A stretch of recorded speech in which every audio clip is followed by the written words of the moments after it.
নমস্কাৰ, জয় হিন্দ, জয় অসমত বহুতেই ভাল খবৰ লৈছোঁ আপোনালোকৰ মাজলৈ।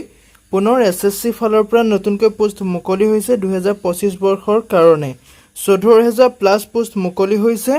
যদি আপুনি এই পোষ্টসমূহত আবেদন কৰিম বুলি ভাবিছে তেনেহ'লে ভিডিঅ'টো সম্পূৰ্ণকৈ চাব। এই ভিডিঅ'তে মই আলোচনা কৰিম এই পোষ্টসমূহত আপোনালোকে কেনেদৰে এপ্লাই কৰিব, এপ্লাই কৰিলে আপোনাৰ বয়সৰ সময়সীমা কিমানৰ পৰা কিমান দিয়া আছে, এপ্লিকেশ্যন ফিজ কিমান কাটিব লাগিব, লগতে এপ্লাই লাষ্ট ডেট কেতিয়া আছে আৰু এপ্লাই ষ্টাৰ্ট কেতিয়াৰ পৰা হৈছে, ফুল ডিটেইলছ এই ভিডিঅ'টোত আলোচনা কৰিম। ভিডিঅ'টো শেষলৈকে চাই যাব অলপো স্কিপ নকৰাকৈ। যদি মোৰ চেনেলটোৱে প্ৰথমবাৰৰ কাৰণে আহিছে তেনেহ'লে চেনেলটো ছাবস্ক্ৰাইব কৰি ল'ব, লগতে ভিডিঅ'টো সকলো বন্ধু বান্ধৱীলৈ শ্বেয়াৰ কৰি দিব যাতে সকলোৱে প্ৰতিদিনে জবৰ আপডেটসমূহ পাই থাকিব পাৰে। লগতে ডেছক্ৰিপশ্যনত মই হোৱাটছআপ চেনেলৰ লিংক দিম, তাতো গৈ আপোনালোকে হোৱাটছআপ চেনেলটো ফ'ল' কৰি ল'ব যাতে জবৰ আপডেটসমূহ সকলোতকৈ আগতীয়াকৈ পাব পাৰে। ইয়াতে আপোনালোকে দেখিছে এছএছচি চিজিএল নিউ ৰিক্ৰুইটমেণ্ট 2025, যিহেতু এছএছচি ফালৰ পৰা নতুনকৈ পোষ্ট মুকলি হৈছে 2025 বৰ্ষৰ কাৰণে 14,582টা পোষ্ট মুকলি হৈছে। এই পোষ্টসমূহ চিজিএলৰ ফালৰ পৰা মুকলি হৈছে। এছএছচি চিজিএলৰ ফালৰ পৰা কম্বাইন গ্ৰেজুৱেট লেভেল পোষ্ট হয়। যদি আপুনি পোষ্টসমূহত এপ্লাই কৰিব বিচাৰে ডেছক্ৰিপশ্যনতে এপ্লাই কৰা লিংক দিছোঁ, তাতে গৈ আপুনি এপ্লাই কৰি ল'ব পাৰিব। যদি পোষ্টসমূহ ইণ্টাৰেষ্টেড হয়, এলিজিবল হয় তেনেহ'লে আবেদনসমূহ কৰি ল'ব পাৰিব।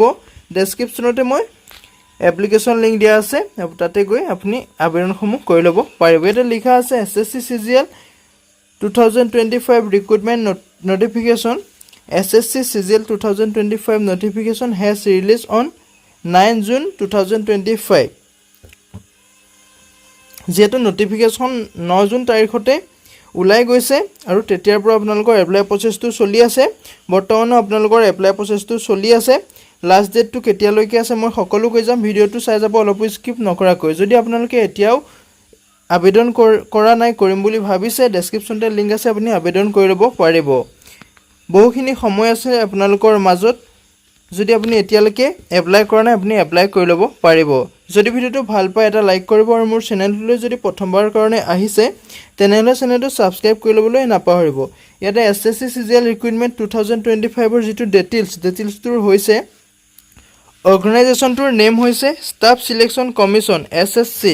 এপ্লাই প্ৰচেছটো আপোনালোকে অনলাইন মাধ্যমেৰে এপ্লাই কৰিব পাৰিব।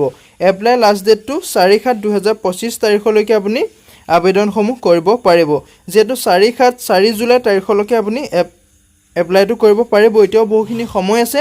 যদি আপুনি এতিয়াও আবেদন কৰা নাই তেনেহ'লে এতিয়াও আপোনাৰ হাতত সময় আছে। যদি আবেদন কৰিম বুলি ভাবিছে আবেদনখন কৰি ল'ব পাৰিব। ভিডিঅ' ডেছক্ৰিপশ্যনতে মই আবেদন কৰাৰ লিংক দিছোঁ, তাতে গৈ আপুনি আবেদনখন কৰি ল'ব পাৰিব। টোটেল পোষ্ট মুকলি হৈছিলে 14,582টা পোষ্ট মুকলি হৈছে।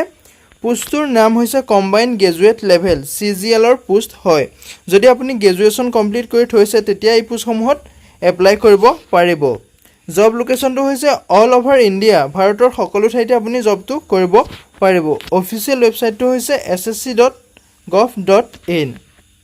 ইয়াতে ইম্পৰ্টেণ্ট ডেটটো হৈছে এপ্লিকেশ্যন ষ্টাৰ্ট ডেট হৈছে আপোনাৰ 9/6/2025। যিহেতু 9 জুন তাৰিখৰ পৰা এপ্লিকেশ্যন প্ৰক্ৰিয়াটো ষ্টাৰ্ট হৈ গৈছে। এপ্লিকেশ্যন লাষ্ট ডেটটো হৈছে 4/7/2025। এক্সাম ডেটটো আপোনালোকে ইয়াত দেখিবলৈ পাইছে 13ৰ পৰা 30লৈকে আপোনাৰ আগষ্ট মাহত এক্সামটো হ'ব। 2025ৰ 13ৰ পৰা 30লৈকে আপোনাৰ এক্সামটো চলি থাকিব। যদি আপুনি এতিয়াও আবেদন কৰা নাই তেনেহ'লে আবেদন কৰি ল'ব। 4/7/2025 তাৰিখলৈকে আপোনাৰ লাষ্ট ডেটটো আছে। যদি আপুনি ইণ্টাৰেষ্টেড হয়, এলিজিবল হয়, আবেদনসমূহ কৰি ল'ব পাৰিব। যদি ভিডিঅ'টো চাই ভাল পাইছে এটা লাইক কৰিব আৰু মোৰ চেনেলটোলৈ যদি প্ৰথমবাৰৰ কাৰণে আহিছে তেনেহ'লে চেনেলটো ছাবস্ক্ৰাইব কৰি ল'ব যাতে প্ৰতিদিনে জবৰ আপডেটসমূহ পাই থাকিব পাৰে। ইয়াতে এজ লিমিটটো দিয়া আছে, যিটো এছএছচি চিজিএলৰ এজ লিমিট হয়। মিনিমাম এজ আপোনাৰ 18 বছৰ হ'লে এই পোষ্টসমূহত এপ্লাই কৰিব পাৰিব। মেক্সিমাম এজটো আপোনাৰ 27 বছৰ, 30 বছৰ, 32 বছৰলৈকে এই পোষ্টসমূহত এপ্লাই কৰিব পাৰিব। লগতে আপোনাৰ এজ চিলেকশ্যনটো দিয়া আছে। SC আৰু STৰ কাৰণে আপোনাৰ 5 বছৰকৈ এজ চিলেকশ্যন দিয়া আছে। OBC আৰু MOBCৰ কাৰণে 3 বছৰকৈ এজ চিলেকশ্যনটো দিয়া আছে। ইয়াতে এপ্লিকেশ্যন ফিজটো আপোনাৰ কেটেগৰী ৱাইজ এপ্লিকেশ্যন ফিজ দিয়া আছে, কিমান কাটিব লাগিব। UR OBC EWSৰ কাৰণে আপুনি 100 টকাকৈ এপ্লিকেশ্যন ফিজ কাটিব লাগিব।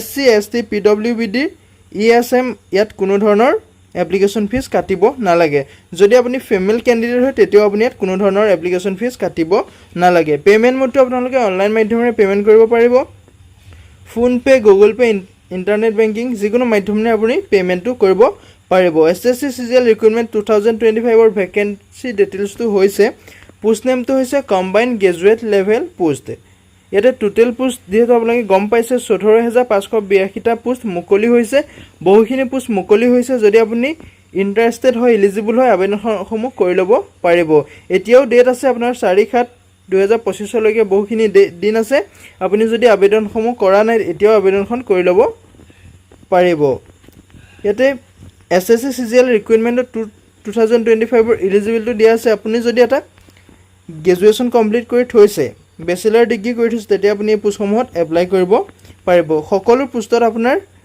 এপ্লাই কৰিবলৈ হ'লে আপোনাৰ 60% মাৰ্ক লাগিব লগতে আপোনাৰ মেথমেটিক্স 12 ষ্টেণ্ডাৰ্ড লেভেলত যদি আপোনাৰ মেথমেটিক্স আছে তেতিয়াও আপুনি এই পোষ্টসমূহত এপ্লাই কৰিব পাৰিব কিন্তু আপোনাৰ গ্ৰেজুৱেশ্যনটো কমপ্লিট ইয়াত থাকিব লাগিব লগতে আপোনাৰ ইয়াতে এক্সামসমূহ কেতিয়া হ'ব সিলেকশ্যন প্ৰচেছ সকলো কৈ যাম ভিডিঅ'টো শেষলৈকে চাই যাব ইয়াতে দেখিছে আপুনি SSC CGL 2025ৰ সিলেকশ্যন প্ৰচেছটো হৈছে ফাৰ্ষ্টতে আপোনাৰ tier 1ত এটা ৰিটেন এক্সাম হ'ব যেটো কম্পিউটাৰ বেসড টেষ্ট হ'ব যদি সেই এক্সামটোত আপুনি কোৱালিফাই কৰে তাৰ পিছত আকৌ এটা আপোনাৰ ৰিটেন এক্সাম হ'ব সেই এক্সামটো আপোনাৰ কম্পিউটাৰ বেসড টেষ্ট হ'ব সেই এক্সামটো যদি আপুনি কোৱালিফাই কৰে যদি আপুনি দুইটা এক্সামতে কোৱালিফাই কৰি গৈছে তাৰ পিছত আপোনাৰ ডকুমেন্ট ভেৰিফিকেশন হ'ব ডকুমেন্ট ভেৰিফিকেশন হোৱাৰ পিছত আপোনাৰ মেডিকেল এক্সামিনেশন হ'ব যদি আপুনি মেডিকেল এক্সামিনেশন পাস কৰে তাৰ পিছত এটা মেৰিট লিষ্ট মাৰিব তাতে আপোনাৰ যদি কোৱালিফাইড হয় তাতে আপোনাৰ নামটো আহি যাব যদি আপুনি যদি এই পোষ্টত এলিজিবল হয় ইন্টাৰেষ্টেড হয় ডেসক্ৰিপচনতে মই এপ্লাই কৰাৰ লিংক দি দিছো আপুনি